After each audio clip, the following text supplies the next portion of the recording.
दोस्तों चलिए आज की वीडियो शुरू करते हैं। दोस्तों वीडियो शुरू करने से पहले मैं आपको एक बात बता दूं कि आपने अभी तक हमारे इस चैनल को सब्सक्राइब नहीं किया हो तो नीचे पर आपको ग्रीन बटन में सब्सक्राइब करके लिखा रहा होगा, इसके ऊपर क्लिक कर लीजिए और साइड में नोटिफिकेशन बेल भी आएगा, उसको भी क्लिक कर लें ताकि आपको मिल सके हमारे अगले वीडियो की नोटिफिकेशन सबसे पहले और आप कुछ नया नया सीख सके।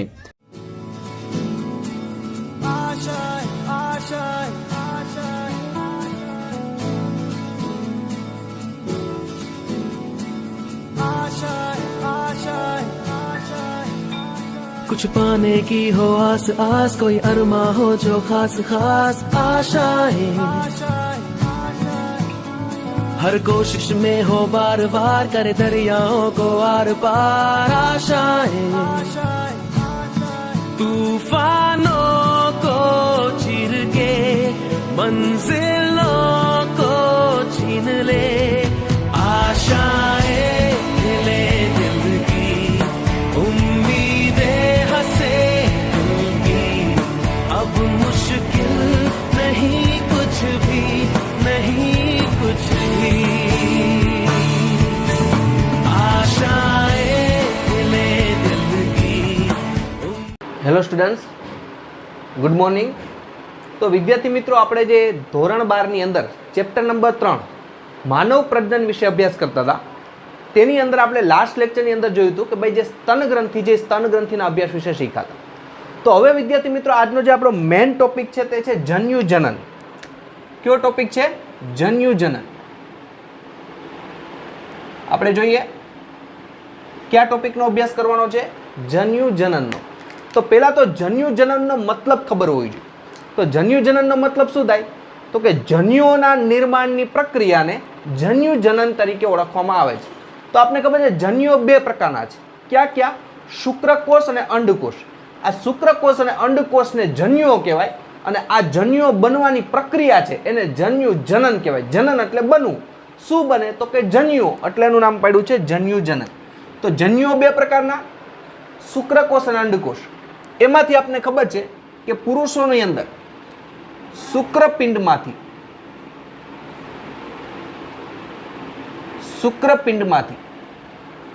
શુક્રકોષો બને।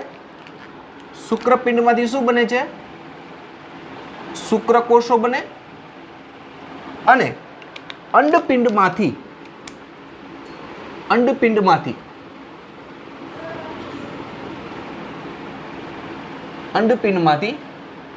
અંડકોષનું નિર્માણ થાય। અંડપિંડમાંથી કેનું નિર્માણ થાય? અંડકોષોનું। તો આપણે અહીંયા જોઈએ કે જન્યુજનન એટલે શું? તો કે જન્યુ એટલે જન્યુ બે પ્રકારના, શુક્રકોષ અને અંડકોષ। આ જે શુક્રકોષ અને અંડકોષ છે એને જન્યુઓ કહેવાય અને આ જન્યુઓ બનવાની પ્રક્રિયા છે, એટલે બનવું એટલે જનન। તો જન્યુજનન એટલે કે શુક્રકોષ અને અંડકોષ જન્યુ બનવાની પ્રક્રિયાને જન્યુજનન કહેવાય। તો શુક્રકોષો કેમાં બને? તો કે પુરુષોમાં। ક્યાં? શુક્રપિંડમાંથી। શુક્રપિંડની રચના આપણે ઓલરેડી આગલા લેક્ચરની અંદર શીખી ચૂક્યા છીએ। અને અંડપિંડમાંથી સ્ત્રીઓની અંદર અંડકોષ ઉત્પન્ન થાય। તો આજે આપણે જે ટોપિક જોવાનો છે તે છે શુક્રકોષો કઈ રીતે બને છે। શું? શુક્રકોષો કઈ રીતે બને છે? તો આ પ્રક્રિયાને શું કહેવામાં આવે? શુક્રકોષ જનનની ક્રિયાવિધિ આપણે જોઈએ, બરાબર। શુક્રકોષના નિર્માણની પ્રક્રિયાને શું કહેવાય? શુક્રકોષ જનન। તો આપણે જોઈએ તેની અંદર કઈ પ્રક્રિયા જોવાની છે? શુક્રકોષ જનનની ક્રિયાવિધિ આપણે જોઈએ। આપણે આજના ટોપિકમાં આ શીખવાનું છે, શુક્રપિંડમાંથી કઈ રીતે શુક્રકોષો ઉત્પન્ન થાય તે પ્રક્રિયા સમજવાની છે। તો શુક્રકોષના બનવાની પ્રક્રિયા એટલે શુક્રકોષ જનનની ક્રિયાવિધિ આપણે સમજી। શુક્રકોષ જનનની ક્રિયા વર્ણવો। કઈ પ્રક્રિયા જોવાની છે? શુક્રકોષ જનન એટલે કે શુક્રકોષ બનવાની પ્રક્રિયાનો આપણે અભ્યાસ કરવાનો છે, કઈ રીતે શુક્રકોષો બને છે। તો પહેલા તો શુક્રકોષો કેમાંથી બને? તો શુક્રપિંડમાં હાજર આદિ શુક્રકોષોમાંથી શુક્રકોષો નિર્માણ થવાની પ્રક્રિયાને શુક્રકોષ જનન કહેવાય। કેમાં? તો કે શુક્રપિંડમાં હાજર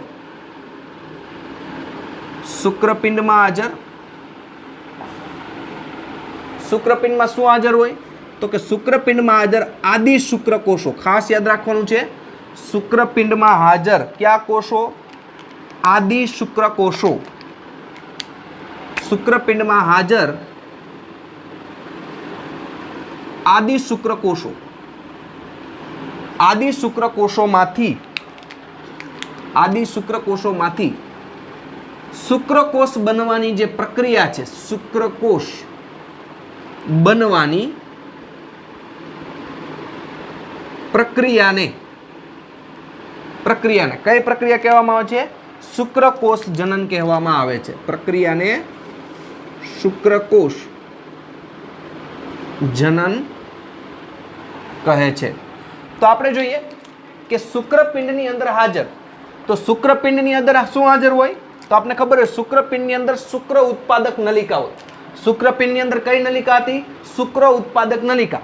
અને આ શુક્ર ઉત્પાદક નલિકામાં જે આદિ શુક્રકોષો હતા, કેવા આદિ શુક્રકોષો? અને ત્યારે પણ આપણે સમજાવ્યું હતું કે આદિ શુક્રકોષોમાંથી શુક્રકોષ બને. તો આ આદિ શુક્રકોષ કેવો હોય? દ્વિકીય હોય. કેવો હોય? દ્વિકીય.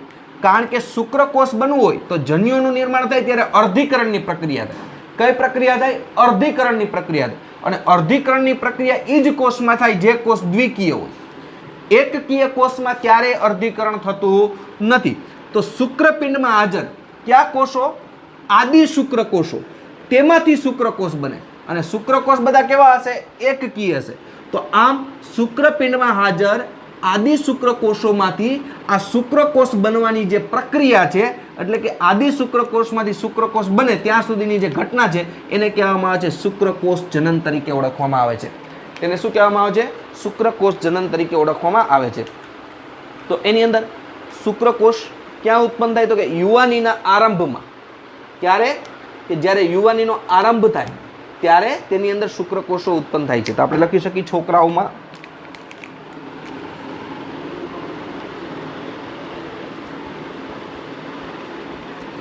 યુવાની આરંભમાં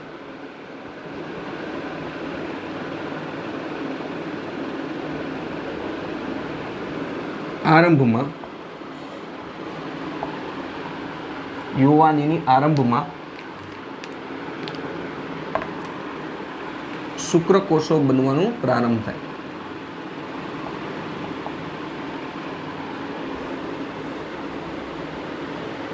બનવાની શરૂઆત થાય છે. કારણ કે શુક્રપિંડ છે તે માત્ર પુરુષોમાં જ હોય અને શુક્રકોષો છે પુરુષોમાં જ ઉત્પન્ન થાય. એટલે છોકરાઓમાં જ્યારે યુવાનીની આરંભ થાય ત્યારે યુવાનીની આરંભમાં શેની શરૂઆત થાય છે? તો કે શુક્રકોષ બનવાની પ્રક્રિયા ચાલુ થાય છે.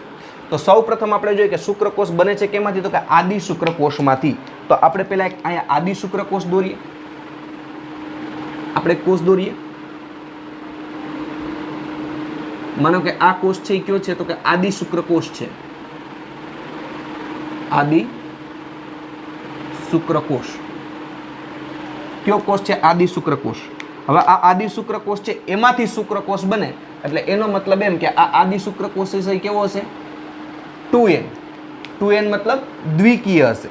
અને દ્વિકીય હોય એટલે એની અંદર રંગસૂત્રની સંખ્યા કેટલી હોય? તો પુરુષોની અંદર આપણે ખબર છે મનુષ્ય હોય તેની અંદર રંગસૂત્રની સંખ્યા કેટલી હોય? 46. કેટલા રંગસૂત્ર હોય? 46. 23 જોડ આપણે કહી શકીએ. કેવી? 23 જોડ. માત્ર 23 નહીં, 23 જોડ શબ્દ બોલું છું. તો આ આદિ શુક્રકોષ છે, તેમાંથી શુક્રકોષ બનશે. કઈ રીતે બનશે આપણે સ્ટેપ બાય સ્ટેપ શીખતા જઈએ. પણ પેલા આદિ શુક્રકોષ છે તે કેવો હોય? દ્વિકીય હોય. અને કેટલા રંગસૂત્ર ધરાવે છે? તો આપણે સાઈડમાં લખી શકીએ કે 46 રંગસૂત્રો છે તે ધરાવે છે. હવે આપણે સૌ પ્રથમ આપણે જોઈએ કે આદિ શુક્રકોષો આવેલા ક્યાં હોય. બરાબર છે? તો આપણે સૌ પ્રથમ ટોપિક કરી આદિ શુક્રકોષ. પેલો ટોપિક આપણે કરી આદિ શુક્રકોષ. આદિ શુક્રકોષ એક વચનમાં. અને આવા ઘણા બધા શુક્રકોષો હોય જેમાંથી શું થાય? આદિ શુક્રકોષ હોય જેમાંથી શુક્રકોષ બને. તો આવા ઘણા બધા હોય તો બહુવચન શબ્દ વાપરો હોય તો આદિ શુક્રકોષો. શું? આદિ શુક્રકોષો. એક વચન શબ્દ વાપરો હોય તો આદિ શુક્રકોષ. તો હવે આપણે સૌ પ્રથમ સમજીએ આદિ શુક્રકોષ છે તે ક્યાં આવેલા હોય. તો તે શુક્ર ઉત્પાદક નલિકાની અંદરની તરફ દિવાલના ભાગે આદિ શુક્રકોષો હાજર હોય. શુક્ર ઉત્પાદક નલિકાની અંદર આપણે જોઈએ શુક્ર ઉત્પાદક નલિકાની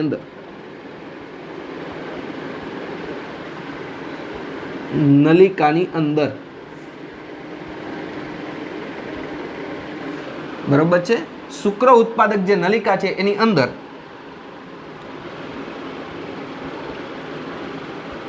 દિવાલના ભાગે ક્યાં આવેલા હોય? શુક્ર ઉત્પાદક જે નલિકા છે એની અંદર દિવાલના ભાગે આદિ શુક્રકોષો હાજર હોય. શું હોય છે? આદિ શુક્રકોષો હાજર હોય.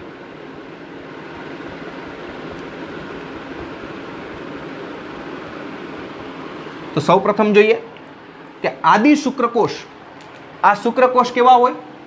આદિ શુક્રકોષ હોય દ્વિકીય હોય, તેમાં રંગસૂત્રની સંખ્યા કેટલી હોય? 46 હોય. તો આ આદિ શુક્રકોષો ક્યાં આવ્યા હોય? તો કે શુક્રપિંડની અંદર. આપણે આગળ મેં તમને રચના બતાવી હતી.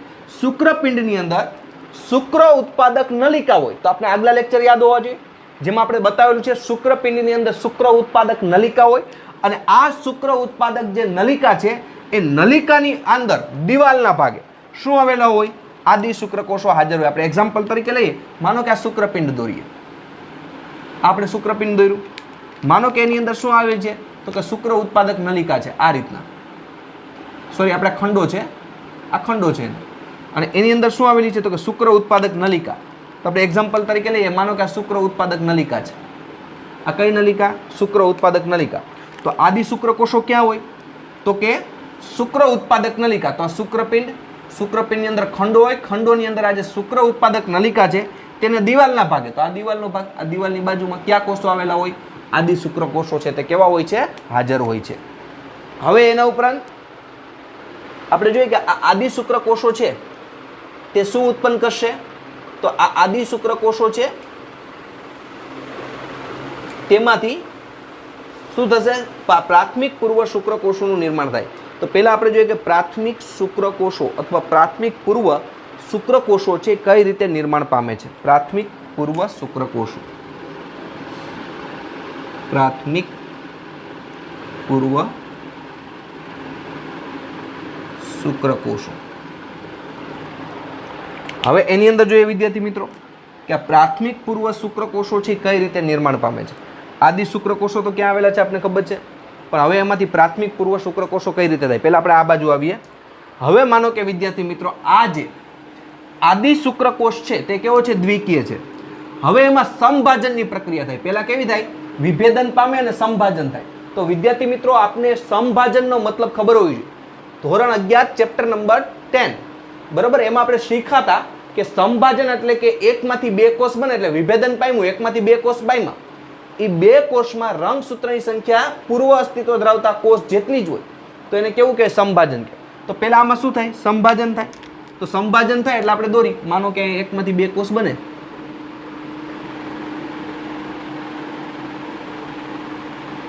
આ એકમાંથી બે કોષ આપણે બનાવીએ, માનો કે એકમાંથી બે કોષ બન્યા, આ એકમાંથી બે કોષ બન્યા, બરોબર છે. તો અહીંયા કઈ પ્રક્રિયા થઈ?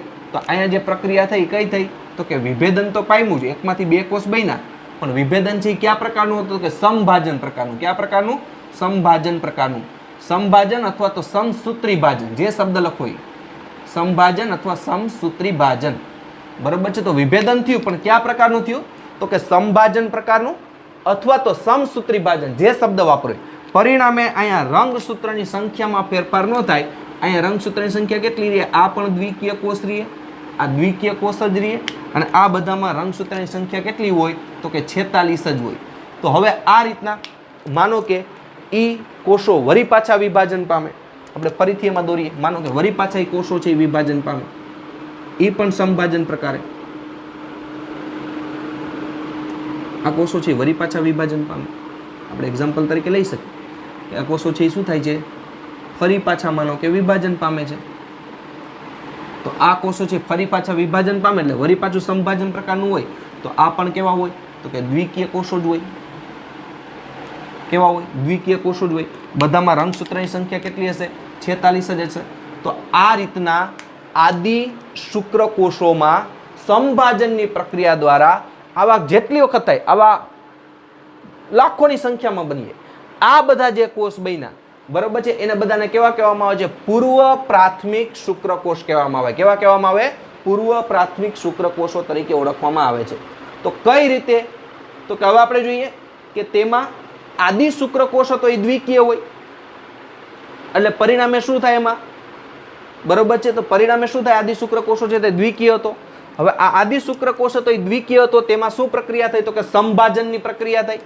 હજી સમજો, આદિ શુક્રકોષ કેમાં હતો? શુક્ર ઉત્પાદક નલિકામાં. એમાં કઈ પ્રક્રિયા થઈ? તો કે સંભાજન દ્વારા વિભેદન થયું. તો સંભાજન દ્વારા વિભેદન થાય એટલે એકમાંથી બે કોષ બને. હવે આ બે કોષ બન્યા એ કેવા હશે? તો કે ભાઈ દ્વિકીય જ હશે. શું કામ? કારણ કે કઈ પ્રક્રિયા થઈ? હજી સંભાજનથી, હજી અર્ધીકરણ થયું નથી. હજી સંભાજન, હજી સમસૂત્રી ભાજન, વળી પાછું એમાં સમસૂત્રી ભાજન બને. તો આ ઘણા બધા કોષો બની જાય. આ બધા કોષોને કહેવાય, કેવા કહેવામાં આવે છે? પ્રાથમિક પૂર્વ શુક્રકોષો. કેવા કહેવાય? પ્રાથમિક પૂર્વ શુક્રકોષો. આપણે લખી, આ બધા કોષ છે તેને કેવા કહેવામાં આવે છે? પ્રાથમિક પૂર્વ શુક્રકોષ. પ્રાથમિક પૂર્વ શુક્રકોષો. આ બધા કોષો છે, આ બધા કોષો જેટલા પણ બન્યા, આપણે તો ઉદાહરણ માટે 4 જ લીધા છે. આવા વળી પાછા એમાં સંભાજન થાય, વળી ઘણા બધા શું બની જાય? પ્રાથમિક પૂર્વ શુક્રકોષો બને. તો પ્રાથમિક પૂર્વ શુક્રકોષો કેમાંથી બને? પ્રાથમિક પૂર્વ શુક્રકોષો છે કેમાંથી બનશે? બોલો જી. તો કે ભાઈ પ્રાથમિક પૂર્વ શુક્રકોષો છે તે નિર્માણ પામશે કેમાંથી? તો કે આદિ શુક્રકોષોમાંથી. કેમાંથી? આદિ શુક્રકોષોમાં. તો આપણે લખી, આદિ શુક્રકોષોમાં વિભેદન અને સંભાજનની ક્રિયા દ્વારા.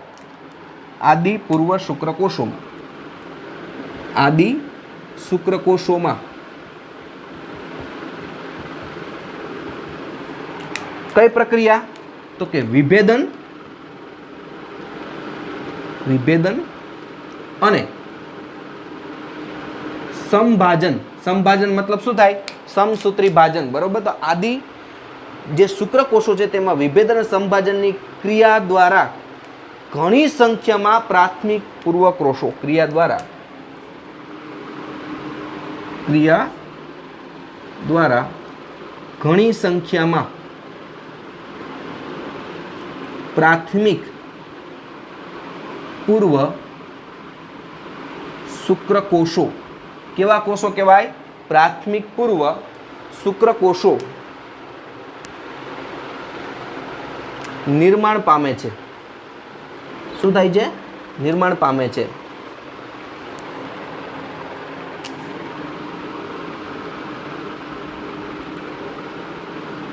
તો આપણે અહીં જોયું કે આદિ શુક્રકોષ હતો જે દ્વિકીય હતો, તેમાં સંભાજન થયું, સમસૂત્રી ભાજન થયું, વળી પાછું એમાં સંભાજન અને સમસૂત્રી ભાજન થાય એટલે ઘણી બધી સંખ્યામાં કેવા કોષો ઉત્પન્ન કરે? એટલે કે દ્વિગુણન દ્વારા. કેવી પ્રક્રિયા દ્વારા? દ્વિગુણન દ્વારા ઘણી બધી સંખ્યામાં શું કરે છે? પ્રાથમિક પૂર્વ કોષો છે તેનું નિર્માણ થાય છે. તો આપણે લખી નાખી, પ્રાથમિક પૂર્વ શુક્રકોષોનું કઈ પ્રક્રિયા દ્વારા? દ્વિગુણન દ્વારા ઘણી બધી સંખ્યામાં શું કરે છે? પ્રાથમિક પૂર્વ શુક્રકોષો છે તે નિર્માણ પામે છે. તો હવે વિદ્યાર્થી મિત્રો, અહીંયા પણ આપણે ખબર હોય રંગસૂત્રની સંખ્યા કેટલી રહેશે પ્રાથમિક પૂર્વ શુક્રકોષોમાં? તો કે 46 જ રહેશે. કેવા રહીએ? દ્વિકીય જ રહીએ. આ બધા કેવા હોય? 46 રંગસૂત્ર ધરાવે, બધા દ્વિકીય હોય. બરોબર છે? બધા 46 રંગસૂત્ર ધરાવતા હશે અને બધા દ્વિકીય હશે. વિદ્યાર્થી મિત્રો, આ બધું એટલા માટે MCQ માટે આ બધી વસ્તુ ખાસ જરૂરી છે. બરાબર? એટલે સાથે સાથે જે આપણે ડ્રો કરી અને તમારી જરૂર પડશે. હવે એના પછી વિદ્યાર્થી મિત્રો જે આપણે જોઈએ દ્વિતીય પૂર્વ, કયો જોવાનો છે? તો કે દ્વિતીય પૂર્વ શુક્રકોષો. ત્રીજું સ્ટેપ, દ્વિતીય પૂર્વ શુક્રકોષો કઈ રીતે બને?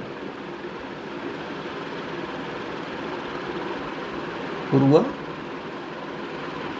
શુક્રકોષ આપણે જોવાનું છે. દ્વિતીય પૂર્વ શુક્રકોષ કઈ રીતે નિર્માણ પામે છે? તો આપને ખબર છે પ્રાથમિક પૂર્વ શુક્રકોષ છે તે હવે અર્ધીકરણ પામે. જેટલા પણ હોય, આવા તો ઘણા બધા. આપણે એક એક્ઝામ્પલ લઈએ. માનો કે આ પ્રાથમિક પૂર્વ શુક્રકોષ છે. આ પ્રાથમિક પૂર્વ શુક્રકોષ કેવો છે? દ્વિકીય છે. એટલે એમાંથી શું થાય? તો કે અર્ધીકરણ 1 થાય. અર્ધીકરણ 1 અથવા અર્ધસૂત્રી ભાજન 1, કોઈ પણ શબ્દ લખી શકો. હવે અર્ધીકરણ 1 થાય એટલે શું થાય? તો કે એકમાંથી કેટલા કોષ બને? તો કે 2 કોષ બને કે ન બને? એકમાંથી કેટલા કોષ બને? 2 કોષ બને. તો આપણે એકનું જ ઉદાહરણ લઈએ છીએ અહીંયા. આ એકમાંથી 2 કોષ બન્યા. આ અર્ધીકરણ 1. આવું બધામાં સરખી જ પ્રક્રિયા થાય, પણ આપણે એક જ ઉદાહરણ લઈએ. બરોબર છે? તો આ અર્ધીકરણ 1 થયું. એકમાંથી બે કોષ બન્યા. હવે વિદ્યાર્થી મિત્રો આ જે કોષ હશે એ કેવું હશે? એકકીય હશે. કેવું હશે? એકકીય. એટલે રંગસૂત્ર કેટલા હશે? 23. અહીંયા 23. બરોબર છે, કારણ કે અહીં 46 હતા તો અડધા અડધા એટલે 23 23 23 જોડ શબ્દ ન લખતા, વળી ખોટું પડશે. અને હવે આ જે નિર્માણ પામ્યાને કેવા કહેવાય? તો કે દ્વિતીય પૂર્વ શુક્રકોષ. દ્વિતીય પૂર્વ શુક્રકોષ. આ કોષોને કેવા કહેવાય? દ્વિતીય પૂર્વ શુક્રકોષ. તો દ્વિતીય પૂર્વ શુક્રકોષ કઈ રીતે નિર્માણ પામે? તો કે પ્રાથમિક પૂર્વ શુક્રકોષોમાં પ્રાથમિક પૂર્વ શુક્રકોષોમાં કઈ પ્રક્રિયા દ્વારા? તો કે અર્ધીકરણ એક પ્રક્રિયા દ્વારા. અર્ધીકરણ કયું છે? એકમાં. કી પ્રક્રિયા થશે? અર્ધીકરણ એક. તો અર્ધીકરણ એકમાં થતા દ્વિતીય પૂર્વ શુક્રકોષોનું નિર્માણ થાય. અર્ધીકરણ એક થતા દ્વિતીય પૂર્વ શુક્રકોષોનું નિર્માણ થાય છે. યાદ રાખવાનું કેવા થશે? દ્વિતીય પૂર્વ. અહીં ખાસ યાદ રાખવાનું છે, દ્વિતીય પૂર્વ શુક્રકોષોનું નિર્માણ થાય. કેમાંથી? પ્રાથમિક પૂર્વ શુક્રકોષોમાંથી. બરાબર છે. તો હવે આ બધા કોષો કેવા હોય? તો એની રંગસૂત્રની સંખ્યા આપણે લખવી તો આપણે લખી શકીએ. એની રંગસૂત્રની સંખ્યા કેવી હશે? તો કે કેવા હશે? 23 રંગસૂત્ર ધરાવતા હશે. અને કેવા હશે? તો કે એકકીય હશે. દ્વિતીય પૂર્વ શુક્રકોષો કેવા હશે? એકકીય હશે અને 23 રંગસૂત્ર ધરાવતા હશે. હવે વિદ્યાર્થી મિત્રો આપણે જોવાનું છે એમાંથી પ્રશુક્રકોષો કઈ રીતે નિર્માણ પામે છે. બરોબર છે. કયા કોષો? પ્રશુક્રકોષો. તો આપણે લખી 4. ચોથું સ્ટેપ લખી. ચોથું સ્ટેપ પ્રશુક્રકોષો. કઈ રીતના? તો કે દ્વિતીય પૂર્વ શુક્રકોષો છે, આ દ્વિતીય પૂર્વ શુક્રકોષો, એનું વરી પાછું શું થાય? તો કે એનું પાછું અર્ધીકરણ 2 થાય. પણ આપણે યાદ હોવું જોઈએ વિદ્યાર્થી મિત્રો, અર્ધીકરણ 2 છે તે સંભાજન જેવું છે. એટલે કે આ એકમાંથી 2 કોષ બને પણ રંગસૂત્રની સંખ્યામાં ફેરફાર થાય નહીં. તો આ દ્વિતીય પૂર્વ શુક્રકોષ છે એમાં વરી પાછું અર્ધીકરણ 2 થાય. શું થાય? અર્ધીકરણ 2. તો આપણે જોઈએ તેની અંદર કઈ પ્રક્રિયા થશે? અર્ધીકરણ 2. અર્ધીકરણ 2 થાય એટલે શું થાય? કે એકમાંથી 2 એટલે ટોટલ આપણી પાસે 2 બન્યા હોય તો 4 કોષ બને. આ 4 કેવા હોય તો એકકીય જ. કારણ કે અહીંયા અર્ધીકરણ 2 છે કેના જેવું છે? સંભાજન જેવું છે. બરોબર છે. અને અહીંયા બધા રંગસૂત્રની સંખ્યા કેટલી હોય? બધામાં 23 જ હોય. તો હવે જોવો જી, દ્વિતીય પૂર્વ શુક્રકોષોમાંથી અર્ધીકરણ 2 દ્વારા દ્વિતીય પૂર્વ શુક્રકોષમાંથી અર્ધીકરણ 2 દ્વારા, અર્ધીકરણ કયો કે અર્ધસૂત્રીકરણ કયો, બેનો મતલબ એક જ. અર્ધીકરણ 2 ની ક્રિયા દ્વારા કેનું નિર્માણ થાય છે? તો કે પ્રશુક્રકોષોનું નિર્માણ થાય છે. કયા કોષો? પ્રશુક્રકોષોનું નિર્માણ થાય છે. પ્રશુક્રકોષોનું નિર્માણ થાય. બધા શબ્દ યાદ રાખવા જરૂરી છે. બરાબર છે. કયા કોષોનું નિર્માણ થાય છે? પ્રશુક્રકોષોનું નિર્માણ થાય છે. કઈ પ્રક્રિયા દ્વારા? દ્વિતીય પૂર્વ શુક્રકોષોમાંથી અર્ધીકરણ 2 પ્રક્રિયા થઈ. તો અહીં આપણે જોઈએ, આ બાજુ લખી, આપણે આ બાજુ લખી નાખી. કઈ પ્રક્રિયા થઈ અહીંયા? અર્ધીકરણ 2. અને અર્ધીકરણ 2 કેના જેવું છે? તો કે સંભાજન જેવું છે. એટલે રંગસૂત્રની એકમાંથી 2 કોષ બની જશે પણ રંગસૂત્ર બધા કેવા રહેશે? તો કે બધા એકકીય જ હોય અને 23 રંગસૂત્ર બધામાં બની જશે. તો કેટલા શુક્રકોષો બની ગયા? પ્રશુક્રકોષો. તો કે એક પ્રાથમિક પૂર્વ શુક્રકોષોમાંથી કેટલો? એક પ્રાથમિક પૂર્વ શુક્રકોષોમાંથી 4 પ્રશુક્રકોષો બને. કેવા બને? પ્રશુક્રકોષો. આ એકનું, આવા તો લાખોની સંખ્યામાં હોય તો ઘણા બધા શું બનશે? પ્રશુક્રકોષો બને. તો આ વાત કરી આપણે ચોથા સ્ટેપની. કયું હતું? કે પ્રશુક્રકોષોનું નિર્માણ કેમ થાય. હવે તેમાં પણ આપણે ખબર હોય છે રંગસૂત્ર કેવું હશે. અહીંયા આપણે નીચે જ લખી રંગસૂત્ર 23 કારણ કે એકકીય છે. અને કેવું હશે? તો કે એકકીય. આ વાતથી પ્રશુક્રકોષોની. હવે વિદ્યાર્થી મિત્રો આપણે જોઈએ પ્રશુક્રકોષોમાંથી કેનું નિર્માણ? શુક્રકોષોનું નિર્માણ. કેનું નિર્માણ જોવાનું છે? શુક્રકોષોનું નિર્માણ. પાંચમું સ્ટેપ, શુક્રકોષો. કઈ રીતે શુક્રકોષનું નિર્માણ થાય તે આપણે જોવાનું છે. તો હવે પ્રશુક્રકોષોમાં રૂપાંતરણ અને વિભાજનની ક્રિયા પસાર થઈને પ્રશુક્રકોષોમાં રૂપાંતરણ અને વિભેદનની પ્રક્રિયા થઈને પ્રશુક્રકોષોમાં રૂપાંતરણ અને વિભેદનની પ્રક્રિયા થઈને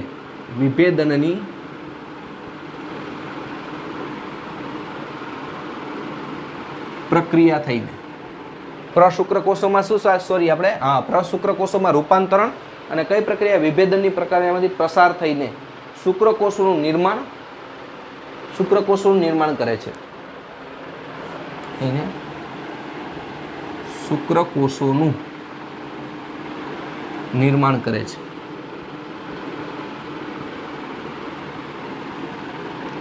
અને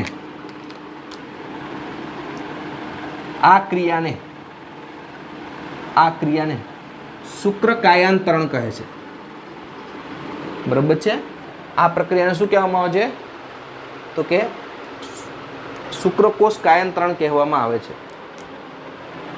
શુક્રકોષ કાયાંતરણ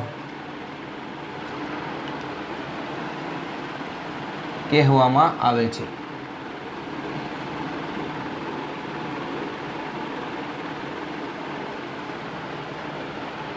યાદ રાખવાનું છે કે પ્રશુક્રકોષો છે તેમાં રૂપાંતરણની પ્રક્રિયા થાય અને રૂપાંતરણની પ્રક્રિયા અને વિભેદનની પ્રક્રિયા દ્વારા શું થાય છે? શુક્રકોષોનું નિર્માણ થતું તેની અંદર જોવા મળે છે. તો આપણે જોઈએ કઈ રીતે. તો આ પ્રશુક્રકોષો એનું રૂપાંતરણ થાય કંઈક આ પ્રકારે.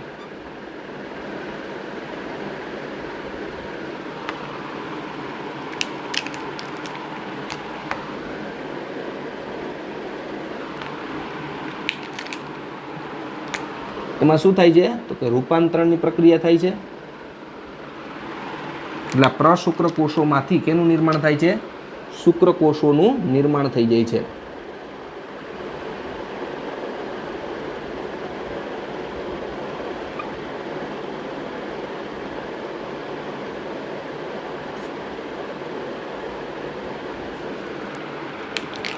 રૂપાંતરણની પ્રક્રિયા દ્વારા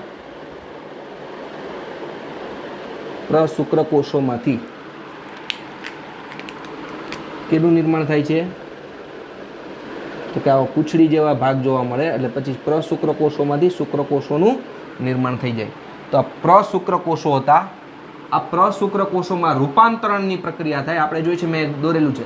કેવી પ્રક્રિયા થાય? રૂપાંતરણની પ્રક્રિયા થાય અને વિભેદન થાય અને પરિણામે પ્રશુક્રકોષોમાંથી શું બની જાય? હવે શુક્રકોષો બની જાય. પૂંછડી ધરાવે છે એ બધા કેવા છે? શુક્રકોષો. તો આ પ્રશુક્રકોષોમાંથી શુક્રકોષ બનવાની પ્રક્રિયા છે ને કહેવાય શુક્રકાયાંતરણ કહેવામાં આવે છે. યાદ રાખવાનું. શું કહેવામાં આવે છે? શુક્રકોષ કાયાંતરણ તરીકે ઓળખવામાં આવે છે. હવે એમાં પણ જોઈએ તો રંગસૂત્રની સંખ્યા કેવી હોય? તો કે ભાઈ એમાં પણ એકકીય જ હોય. માત્ર કેવા હોય? એકકીય જ હોય. તો આમાં પણ રંગસૂત્ર કેવા હશે? એકકીય. એટલે રંગસૂત્ર છે આ શુક્રકોષોમાં આ બધા એકકીય જ હોય. બધા કેવા હોય? એકકીય જ હોય. બધામાં કેવા હશે? 23 રંગસૂત્ર જ હોય. અને રંગસૂત્ર કેવા? 23. અને બધા કેવા હોય? એકકીય. બરાબર છે? સંપૂર્ણ એકકીય કહી શકાય. સંપૂર્ણ એકકીય કઈ રીતે? આપણે ધોરણ 10 ની અંદર આપણે ધોરણ 11 ની અંદર ચેપ્ટર નંબર 10 ની અંદર શીખી ચૂક્યા. તો આ વાત થઈ શુક્રકોષના નિર્માણની. હવે જે આદિ શુક્રકોષો છે ક્યાં? કે શુક્ર કાયાંતરણ બાદ શુક્રકોષોનું શીર્ષ સર્ટોલી કોષોમાં અંતઃસ્થાપિત થઈ જાય છે. આપણે લખી શુક્ર કાયાંતરણ બાદ શુક્રકોષ કાયાંતરણ બાદ શુક્રકોષોનું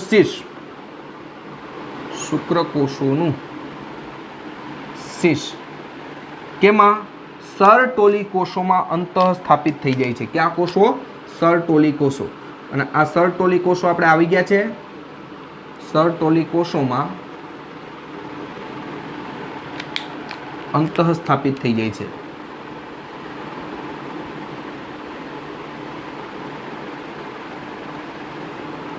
સરટોલી કોષોમાં કેવા થઈ જાય છે? અંતઃસ્થાપિત થઈ જાય છે. તો એકદમ ઇઝી પ્રક્રિયા છે વિદ્યાર્થી મિત્રો, પણ આ ભેગો ભેગો ચાર્ટ દોરવો જરૂરી છે જેથી તમને સમજવામાં કેવી રહે? સરળતા રહે. સૌ પ્રથમ વિદ્યાર્થી મિત્રો ક્વિક રિવિઝન આપણે કરીએ.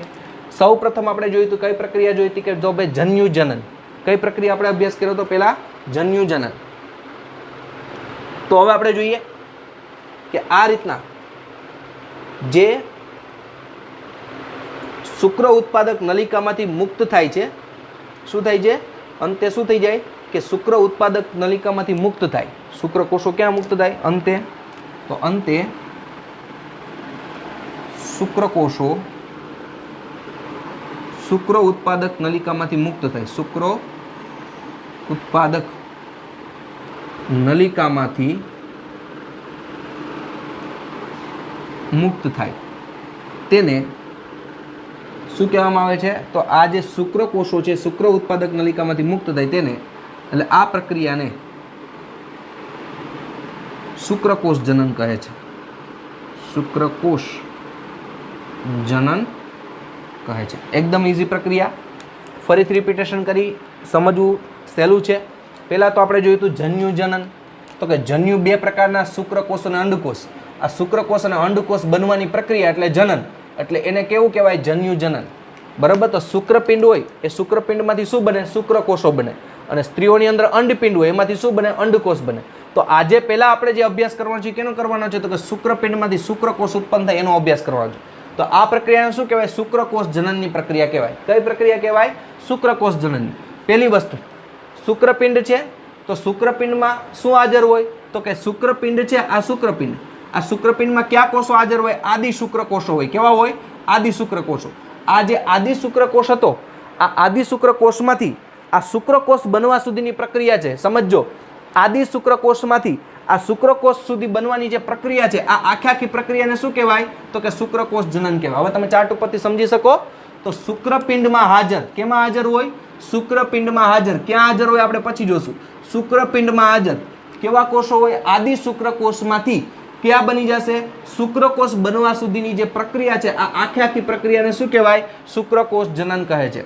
હવે શુક્રકોષ જનન, તો શુક્રકોષો બનવાનું ક્યારે પ્રારંભ થાય? તો કે છોકરાઓમાં યુવાનીની આરંભમાં, જ્યારે એને જુવાનીની શરૂઆત થતી હોય ત્યારે શુક્રકોષ બનવાની શરૂઆત થાય. તો પહેલા આપણે સમજવું પડે આદિ શુક્રકોષ. પહેલો ટોપિક કર્યો આદિ શુક્રકોષ ક્યાં હોય? તો કે શુક્રપિંડની અંદર શુક્ર ઉત્પાદક નલિકાઓ હોય. આ શુક્ર ઉત્પાદક નલિકાની દિવાલ તરફ શું આવેલા હોય? તો કે આદિ શુક્રકોષો આવેલા હોય. ક્યાં આવેલા હોય? ફરીથી રિપીટેશન કરો. શુક્રકોષો છે, શુક્ર ઉત્પાદક આપણે જોઈએ કે શુક્ર ઉત્પાદક નલિકાની અંદર, શુક્રપિંડની અંદર શુક્ર ઉત્પાદક નલિકા, શુક્ર ઉત્પાદક નલિકાની અંદર દિવાલ તરફ આદિ શુક્રકોષો આવેલા હોય. હવે આના રંગસૂત્ર કેવા હોય આપને ખબર હોવી જોઈએ. તો કે આ દ્વિકીય હોય અને 46 રંગસૂત્ર ધરાવતો હોય. હવે એના પછી જોઈએ પ્રાથમિક પૂર્વ શુક્રકોષ. કઈ રીતે? તો કે આદિ શુક્રકોષ છે તે વિભેદન અને સંભાજન થાય. વિભેદન થાય એટલે કે કોષનું વિભાજન થાય, પણ કયા પ્રકારનું? તો કે સંભાજન પ્રકારનું અથવા સમસૂત્રી ભાજન પ્રકારનું. તો આપને ખબર હોવી જોઈએ કે સંભાજન અને સમસૂત્રી ભાજન થાય ત્યારે રંગસૂત્રની સંખ્યા છે તે માતૃકોષ જેટલી જ રહે. તો આ બે નવા કોષ બન્યા, એનો માતૃકોષ કયો થયો? આદિ શુક્રકોષ. તો આદિ શુક્રકોષમાંથી આ જે બે કોષ બન્યા એ સંભાજન દ્વારા બન્યા, તો પરિણામે એમાં પણ રંગસૂત્રની સંખ્યા કેટલી રહે? 46 જ રહે. અને ઘણી વખત આવું સંભાજન થઈ જાય એટલે હવે જે બધા કોષો બન્યા કેને કહેવાય? પ્રાથમિક પૂર્વ શુક્રકોષો કહેવાય. કેવા કહેવાય? પ્રાથમિક પૂર્વ શુક્રકોષો. તો કઈ રીતે? તો કે આદિ શુક્રકોષો છે તેમાં વિભેદન અને સંભાજનની પ્રક્રિયા દ્વારા ઘણી બધી સંખ્યામાં શું ઉત્પન્ન થાય? પ્રાથમિક પૂર્વ શુક્રકોષો ઉત્પન્ન થાય, અને એ પણ બધા દ્વિકીય જ હોય. એટલે રંગસૂત્રની સંખ્યા કેટલી હોય? 46 જ હોય. તો હવે તે દ્વિગુણન દ્વારા ઘણા બધા પ્રાથમિક પૂર્વ શુક્રકોષો બન્યા. હવે દ્વિતીય પૂર્વ શુક્રકોષ કઈ રીતે બને? તો કે જેટલા પણ પ્રાથમિક પૂર્વ શુક્રકોષો હોય તેમાં અર્ધીકરણની પ્રક્રિયા ચાલુ થાય. એટલે પહેલા અર્ધીકરણ એક થાય. બરોબર છે? આપણે એકનું ઉદાહરણ લીધું. તો કે પ્રાથમિક પૂર્વ શુક્રકોષોમાં અર્ધીકરણ દ્વારા અર્ધીકરણ એકની પ્રક્રિયા પૂરી થાય અને નવા બે કોષો બને, જેને શું કહેવાય? દ્વિતીય પૂર્વ શુક્રકોષ કહેવાય. કેવા કહેવાય? દ્વિતીય પૂર્વ શુક્રકોષ. એનું શું નામ આપ્યું? દ્વિતીય પૂર્વ શુક્રકોષ. અને દ્વિતીય પૂર્વ શુક્રકોષ છે કેવા હોય તો કે એકકીય હોય, કારણ કે શું થયું, અર્ધીકરણ એક થઈ ગયું એટલે એકકીય હોય અને એમાં રંગસૂત્રની સંખ્યા કેવી હોય તો કે 23 હોય. તો આમ પ્રાથમિક પૂર્વ શુક્રકોષમાંથી અર્ધીકરણ પ્રક્રિયા દ્વારા દ્વિતીય પૂર્વ શુક્રકોષ બને છે અને જેમાં રંગસૂત્રની સંખ્યા 23 હોય અને એકકીય હોય. હવે એમાંથી પ્રશુક્રકોષો કેમ બને? કારણ કે આપણે ખબર છે અર્ધીકરણ 1 થી પૂરું ન થાય, વળી પાછી અર્ધીકરણ 2 પ્રક્રિયા થાય. તો એમાં વળી પાછું અર્ધીકરણ 2 ની પ્રક્રિયા થાય. અર્ધીકરણ 2 ની પ્રક્રિયા થાય એટલે વળી દ્વિતીય પૂર્વ શુક્રકોષોમાં અર્ધીકરણ 2 દ્વારા પ્રશુક્રકોષોનું નિર્માણ થાય. આ બધા કોષ કેવા છે? પ્રશુક્રકોષો. આપણે સાઈડમાં લખતા જઈએ એટલે ખબર પડે. પ્રશુક્રકોષો ક્યાં છે? પ્રશુક્રકોષો. અને આ બધા બેના એ ક્યાં છે? તો આ બધા શુક્રકોષો છે. તો દ્વિતીય પૂર્વ શુક્રકોષમાંથી કઈ પ્રક્રિયા? અર્ધીકરણ 2 ની પ્રક્રિયા થાય, કારણ કે ત્યારે જ અર્ધીકરણ પૂરું થાય જ્યારે અર્ધીકરણ 1 ને અર્ધીકરણ 2 પૂરું થઈ જાય. પણ યાદ રાખવાનું, અર્ધીકરણ 2 કેના જેવું છે? સંભાજન જેવું. આ વસ્તુ ભૂલવાની નથી. કેના જેવું છે? સંભાજન જેવું. સંભાજન જેવું છે. સંભાજન જેવું અર્ધીકરણ 2. એટલે 2 માંથી 4 કોષ બની જશે, પણ કેવા બનશે? બધા એકકીય જ રહેશે, કારણ કે રંગસૂત્રની સંખ્યામાં ફેરફાર થાય નહીં. તો આમ પ્રશુક્રકોષો એ દ્વિતીય પૂર્વ આદિ શુક્રકોષોમાંથી અર્ધીકરણ 2 દ્વારા શેનું નિર્માણ કરે? પ્રશુક્રકોષોનું નિર્માણ કરે અને એમાં રંગસૂત્રની સંખ્યા કેવી હોય? એકકીય હોય, એટલે 23 હોય. હવે પ્રશુક્રકોષોમાંથી શુક્રકોષો કઈ રીતે બને? તો આ પ્રશુક્રકોષો છે એમાં રૂપાંતરણ થાય. કઈ રીતે રૂપાંતરણ થાય તમને બતાવેલું છે. બહુ ડીપમાં પ્રક્રિયા તો નીટમાં આવે, નીટમાં તમને આવે કઈ રીતે થાય. પણ અત્યારે આપણે આમાં એનસીઆરટી બુકને આપણે અત્યારે ફોલો કરી તો અહીંયા આપણે કીધું છે કે પ્રશુક્રકોષો છે તેનું રૂપાંતરણ અને વિભેદનની પ્રક્રિયા દ્વારા શું થાય છે? શુક્રકોષોનું નિર્માણ થાય. તો પ્રશુક્રકોષોમાં રૂપાંતરણ અને વિભેદનની ક્રિયા દ્વારા શુક્રકોષોનું નિર્માણ થાય. અને આ શુક્રકોષોનું નિર્માણ થાય, પ્રશુક્રકોષમાંથી શુક્રકોષનું નિર્માણ થાય, એ પ્રક્રિયાને કહેવાય શુક્રકોષ કાયાંતરણ. એ પ્રક્રિયાને શું કહેવાય? શુક્રકોષ કાયાંતરણ. ફરીથી કહું છું, પ્રશુક્રકોષોમાંથી શુક્રકોષ બનવાની જે પ્રક્રિયા છે એ પ્રક્રિયાને શુક્રકોષ કાયાંતરણ કહેવામાં આવે છે, કારણ કે આમાં કાયામાં રૂપાંતરણ થાય છે. રંગસૂત્રની સંખ્યા કેટલી રહે? એકકીય જ હોય, કારણ કે સંભાજન પ્રકારનું અર્ધીકરણ છે. હવે શુક્ર કાયાંતરણ થઈ ગયું પછી શુક્રકોષોનું શીર્ષ છે ક્યાં દાખલ થઈ જાય? સરટોલી કોષોમાં. તો આપણે ખબર જ છે શુક્ર ઉત્પાદક નલિકામાં બીજા પણ કોષો હતા, સરટોલી કોષો. અને તે શું કામ કરે? શુક્રકોષોને પોષણ પૂરું પાડે. એ આપણે આગળ આવી ગયું છે. તો સરટોલી કોષોમાં અંતઃસ્થાપિત થઈ જાય. આમ શુક્રકોષો શુક્ર ઉત્પાદક નલિકામાંથી બહાર નીકળીને આ પ્રક્રિયા જે પૂરી થાય, આ પ્રક્રિયા મુક્ત થઈ જાય, અહીંયા સુધીની પ્રક્રિયાને શું કહેવામાં આવે છે? તો આ પ્રક્રિયા શુક્રકોષ જનન તરીકે ઓળખવામાં આવે છે. તો આ કેવી પ્રક્રિયા છે? તો શુક્ર ઉત્પાદક નલિકાઓમાંથી શુક્રકોષો પછી કેવા થઈ જાય? મુક્ત થઈ જાય, મુક્ત થાય છે. આપણે ખાલી એટલું જ રાખી, મુક્ત થઈ જાય છે. અહીંયા વિદ્યાર્થી મિત્રો વાત થઈ શુક્રકોષ જનનની. એકદમ ઇઝી છે. એવું લાગે તો ચાર્ટનો ઉપયોગ કરવાનો છે અને ચાર્ટ ઉપરથી જ આખી થિયરી લખવાની છે, એટલે થિયરી તમારે ગોખવી ન પડે. તો અહીંયા સુધી આ લેક્ચર રાખી. ઓકે વિદ્યાર્થી મિત્રો, thank you. Have a nice day.